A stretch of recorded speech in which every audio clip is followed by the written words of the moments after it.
Hello everybody, welcome to this week's episode of The County Seat. I'm your host, Chad Booth. Today we are going to talk about bonding, and that's not becoming like a super spy. We are going to be talking about public finance and how counties pay for important items of infrastructure within their counties. It's a complex issue and there are different opinions about how much is appropriate. Well, currently, Weber County has just bonded for a new library. And that's a pretty big price tag. So how do they go about the process? Here's our county seat intern, Alicia Owens, with the story. Have you ever wondered how counties pay for major projects? Projects such as the renovation of libraries, for instance. Well, it's similar to purchasing a mortgage for a home, with the issuance of bonds or a series of bonds. So what are bonds exactly? Let's take a look. The way the county pays for large projects like this is very similar to how you would buy a house, for example. You can save up your money, and then once you have enough money to buy the house, then you buy it outright. You can ask your parents or grandparents or a rich uncle for money, so that would be like going and getting a grant from somewhere. You could build a piece of the house a little bit at a time, and after maybe 20 years you'd have it completed. And another way is to bond or to borrow money, just like getting a mortgage. And in reality, generally it's a mix of all of those when you have a large project that the county pays for. The county is an agency of the state of Utah, and we have certain services that we were required by the state to provide to the local community. And basically the commissioners act to look and oversee community and recreational activities, human and health activities and services, and public works. You have to look at the services that need to be provided and say, how are we going to pay for those services that are required to make sure our citizens are safe, that they're getting proper, appropriate health and human services. The Ogden Main Branch alone has seen 23 million visits, and usage continues to climb. Without the citizens' approval of a bond, this project to update and renovate the library may not have happened for years to come, if at all. The total number of bonds that we have outstanding here, over 10 issues or 10 bonds, is just a little over $90 million. They are broken into three different broad categories. One is general obligation bonds, which the library that we've been discussing a little bit here falls under. We've also got an assessment bond and sales tax bonds. So in those three broad categories, that $90 million falls into one of those three.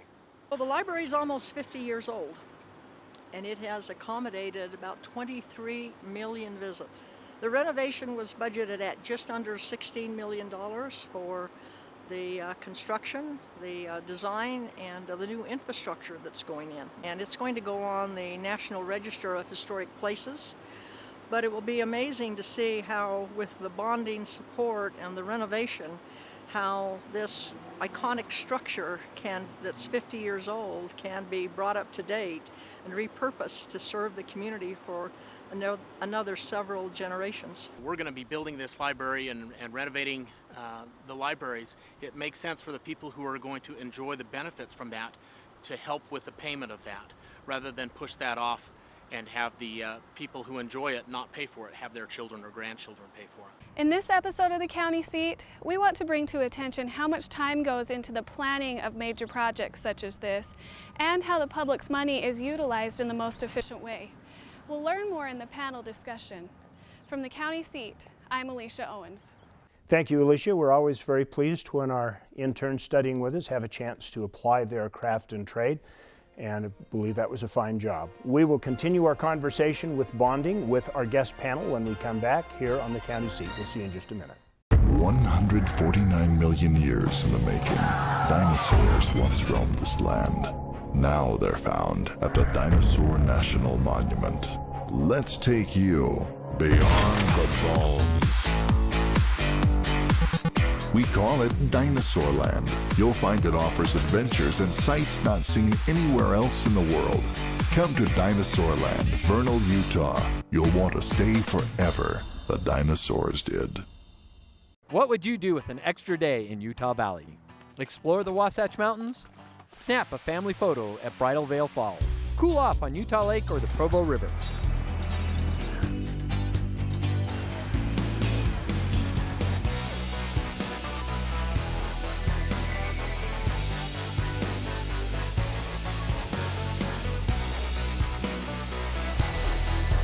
matter what you're searching for, you can find it in Utah Valley. Bring everyone together. Shopping in Davis County has never been better. Experience Station Park, Northern Utah's premier gathering place for shopping, dining, and entertainment. With over 100 shops, Station Park is something for the whole family. Or explore the shopping possibilities this season under one roof at the Layton Hills Mall. Both are conveniently located north of downtown Salt Lake, just off I-15. Come take advantage of special discounts and a wide selection of stores. Visit playindavis.com for more info. Color. It's something that can be seen. But have you ever wanted to reach out and touch it? Experience it. In San Juan County, Utah, color comes to life like nowhere else on earth. Color can be more than an abstract. Color can be your gateway to a new world. Visit San Juan County and explore the past, present, and future in a way that you've only dreamed of. San Juan County. Color your experience.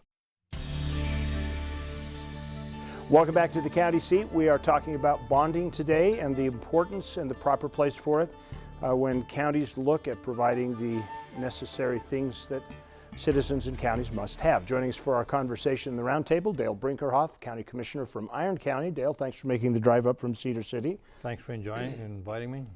And we have Sean Milne, County Commissioner from Tooele, just over the hill. Howdy. How are you, Sean? Good, how are you? Excellent. Excellent. In our story, we talked about bonding for a library in Weber County and how they've gone about through the process. I think that bonding is one of those issues that most people are kind of aware of. Well, it's kind of like a loan, but they don't really understand the process.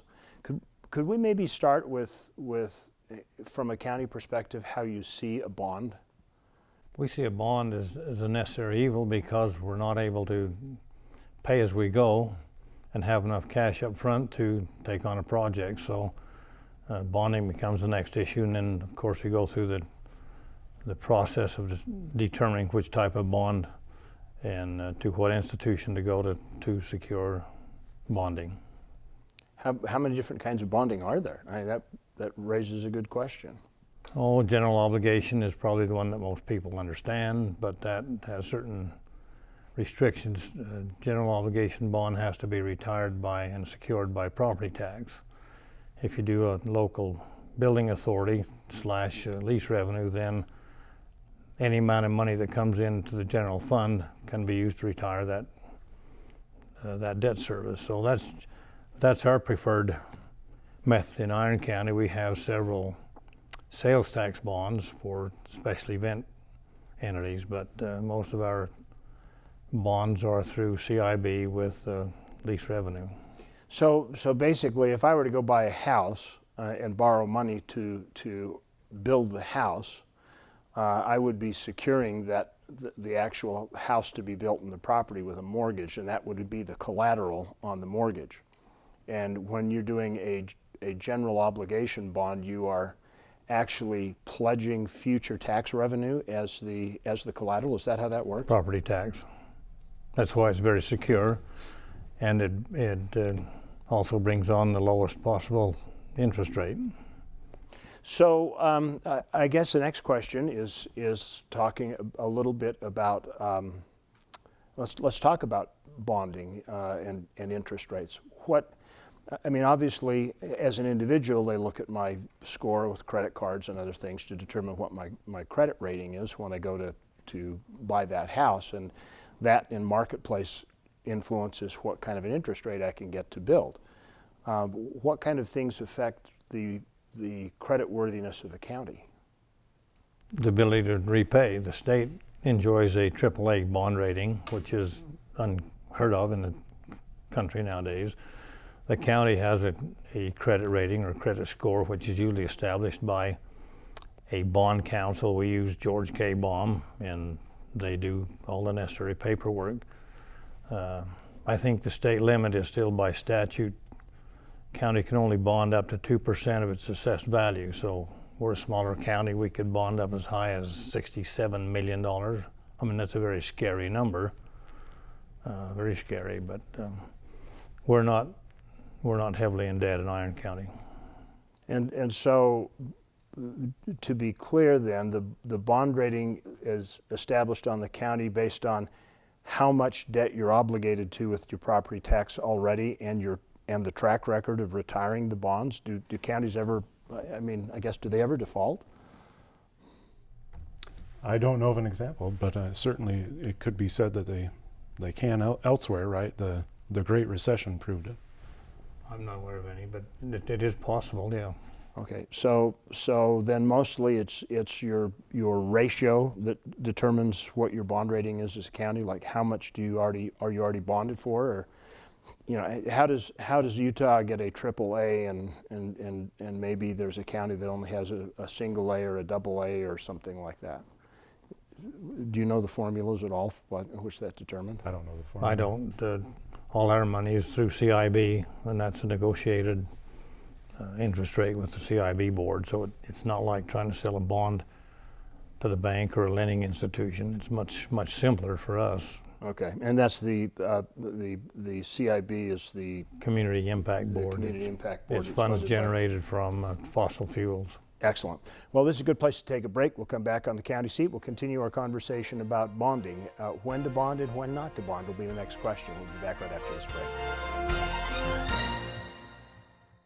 There is a place where looking out means looking in, where an impression lasting only a few seconds will be imprinted on a life forever, where courage is forged and innocence rediscovered, where remembering is rewarding and forgetting unforgettable.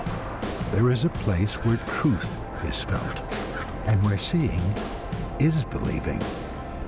There is a place. The Utah Farm Bureau has always been there to fight for the needs of its members, with discount programs on items ranging from vehicles and ATVs to health and wellness. The membership fees aren't big, but the results are. We've been around since 1916, and we're not leaving anytime soon. Utah Farm Bureau. We work for those who work to feed the world.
Welcome back to the county seat. We are talking today about bonding for counties, and we left with the question, if bonds are set on property tax and you commit your future property tax to repay a bond for an improvement, there might be a tendency to just say, well, let's bond for everything.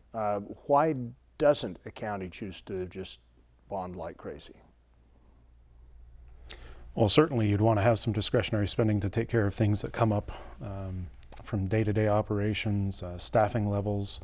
I don't think any of us personally would think it was a swell idea to totally live in debt and not have some variability with our household budgets, and so it would be the same with local government.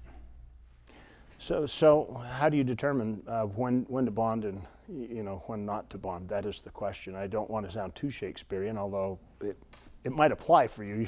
You're from Cedar City, so. I'm very Shakespeare-oriented. The determination needs to be the seriousness of the project needed versus the ability to repay. It's simply like your analogy of buying a house. We have a capital improvement list, and whatever's on the list has a priority rating, of course, and then the administration or the commission, whoever's in charge, needs to decide if that project is serious enough to go ahead and indebt the county for more obligation. So it comes off a capital improvement list that is an ongoing thing, and just a matter of priority and need. Well, why wouldn't a county say, if they needed a new library like Weber, say, well, we know we need a new library, and they just set aside so much money for 10 years and pay cash for it, or for 20 or 30 or however long it would, probably more like 30 years. You know, the real frugal person, you know, if they were taking Dave Ramsey's advice, he'd say just save up and pay cash. Why is that viable for a county to do? I don't think for some of the larger projects it is. We're fairly capped with the state dictating how much we can have in reserves. Our rainy day fund, most people think of it as. In our particular case, and it varies depending upon the class of the county, but in our case we can have up to 50% of our general funds in a rainy day fund. Most folks inherently don't like the thought of paying taxes, to see them hoarded off to the side and not being used more frequently than, say, 30 years to save up for something and to pay cash. But it is definitely a cultural issue, which I think the Commissioner mentioned. It's about prioritization. If you think the priority is to have something that you must have now and not wait 30 years, then local government's left with no option other than to bond. But using the Dave analogy, the Dave Ramsey analogy, you can pay now or you can pay later with interest. And that's really culturally what we have a discussion point around. So functionally, like, we wouldn't be able to, in Tooele County, be able to save up for something that costs $67 million and build that. That would be beyond our capacity. You could use your capital projects, though, if you were to have an identified plan as to what you want to save up for. But again, the public's usually leery about giving local government the opportunity to hoard cash when they think about what their taxes are. Well, it seems to me that there's a thought. So I'm sitting here thinking, okay, our town needs a new library. So we'll use Weber County's example. So we're going to start saving up and set aside so much every year for a library, and it's going to be 30 years. And so, you know, I'm 40, and every year some of my tax dollars go for a library. I'm now 70. They build the library, and I die 2 years later. Is there some element of bonding that matches the use of the asset with the people who are actually going to use it? Is that a factor that you take into consideration? Because to me, that would seem like a justification. If I think of a school district, I think that's absolutely true, right? They need to have that school and to bond for it. While I know the program's oriented towards county, I mean, there's a really good example that they don't have 30 years to save up for it for the same intended purpose, to educate somebody who's an elementary school aged child right now. I would argue with the other one, though, if it doesn't matter whether you're 70 years old, if you think that's an asset worthy for your community and for the youth of your community after you're gone to benefit from, you know, I could see an argument going the other way as well. We just had an application with CIB that was handled in July, and we'd set aside money, last year's budget, toward this. So we came to CIB with some cash on hand and then asked for a grant/loan to complete some needed repairs on our courthouse. So yeah, we put some cash up front, which made it a lot more sellable to the CIB board. So when you approach bonding and you look at it, give me some scenarios where you would consider bonding and some scenarios where you wouldn't. If you had to build a new highway, would you bond for that? Potentially, if I thought that the benefit was there and the growth would be there before the growth happened, and we'd have the tax base. We might need the transportation before the tax base is actually there to help pay for it and save up for it. We're considering that right now, actually, with Tooele County on a project called the Mid-Valley Highway. We have some transportation-related fees that we've been saving up in a corridor preservation fund to purchase a road right-of-way.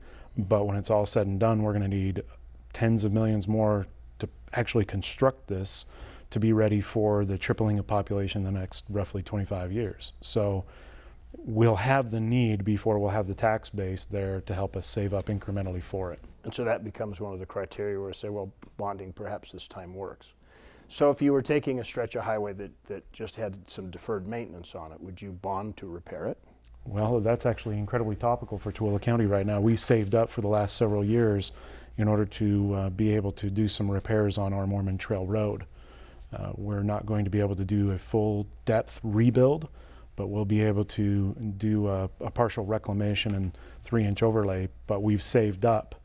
And I think what the commissioner said very wisely before is you kind of have to have a plan. You have to communicate the plan with the public and obviously ask for their buy-in that that's a worthy plan to save up for. And then they can feel better about knowing you're saving up this pot of money so that you don't have to pay the interest later.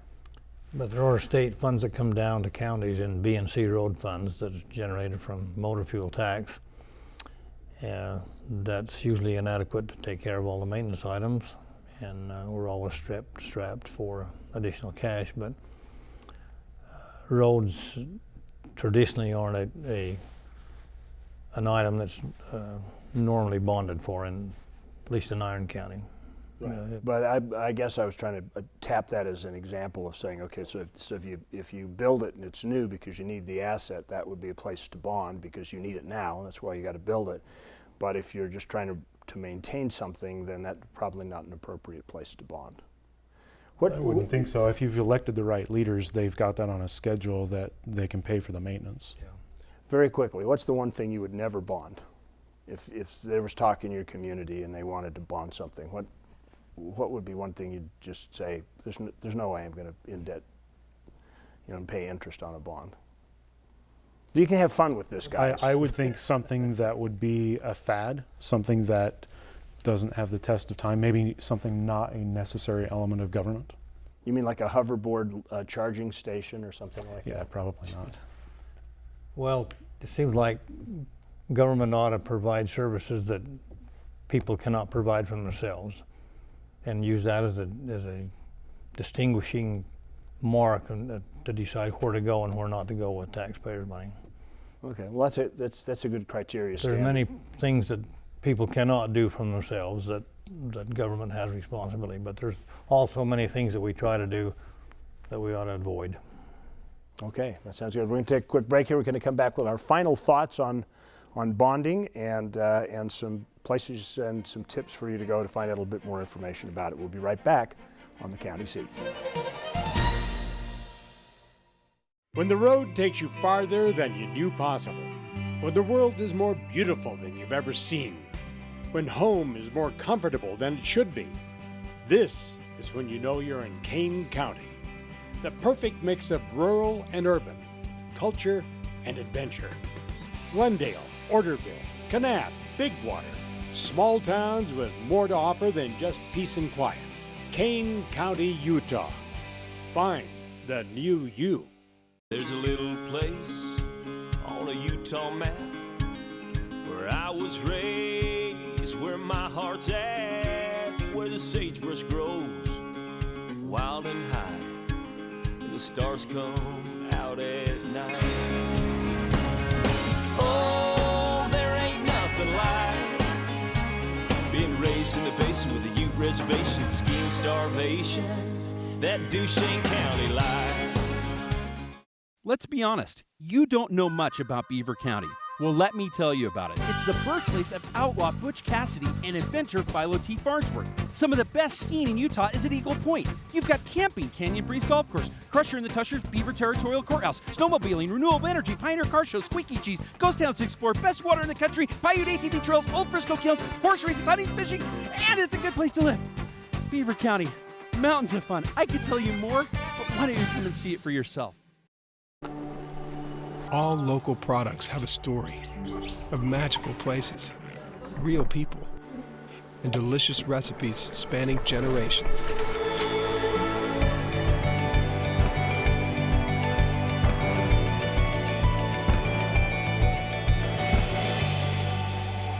So go ahead and discover flavors you've never tasted and friends you never knew you had. Utah's own Discover Local Food. Welcome back to the County Seat. We've been talking about bonding today, and you know, commissioners, we've kind of covered the county side or the borrower side for bonding. Let's talk about the lender side for bonding. When you go out for bond, who do you sell it to, and how do you sell it? Where does the money come from? In China or what? I mean, how does the money come in? That wasn't a good analogy. Again, we rely on our bond counsel, and they suggest to us different options to go to it. A municipal bond, for example, is tax exempt to the bondholder, which makes it easier to bond and get private money because they don't have to pay any income tax on the interest earned. CIB usually comes in around 2.5%, depending on circumstance, but there's a lot of different bonds, there's a lot of different requirements, it's real jungle, and we'd never undertake doing it without our bond counsel. Okay, so some of the money, like CIB money, is a state pool of money that you might bond with if you got a loan from them, but there are private investors and there are some incentives for them to invest in the bond market. Is that the same market we hear about on the stock reports? Is people investing in bonds? Are they buying those sorts of municipal? I don't know that. I don't know that technicality either, but going back to your previous commentary, your bait, it is interesting though, because culturally Americans don't save. And we bemoan foreign investment, but you know, the Chinese rate of personal savings is much higher than America's. And nationally, they've got leaders that do the same thing. Unfortunately, we all know that our nation's heavily indebted to the tune of 19 trillion plus. And as such, I think this blends itself to the whole topic, bonding. You know, how much are you willing to save and be disciplined for to save up and then not have to pay somebody else the interest, versus saving and then having the money to become one of the investors in something that's a very safe and stable financing vehicle like bonds. It comes down to needs versus greed. That's a good way to put it. There's a lot of things everyone would like to do, and a lot more things that people would like us to do, but is there a need? Is there a greed? Is there a revenue stream to retire the debt service? And is it justified? If it is, then make arrangements. If it isn't, move on and do something that's important that affects the lives of the citizens. Okay, very good. Good instructions for you. Gentlemen, thank you so much for your input on this. This has been very, very interesting conversation. Appreciate you taking the time to come here. We appreciate you taking the time to invite us into your home every weekend to talk about these issues that are so important to counties and your local government. As we say every week, local government is where your life happens, so be involved in the process. Share this with your friends. We'll see you next week on the County Seat.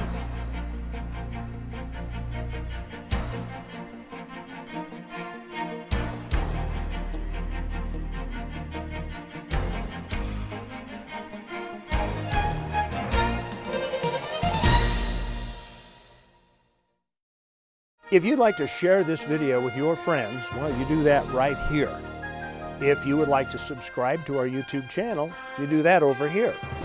If you'd like to interact with us on the County Seat, that happens over here. If you want to watch the next episode of the County Seat, you can catch it Saturday night at 11 or Sunday morning at 8:30 on ABC4 Good for Utah.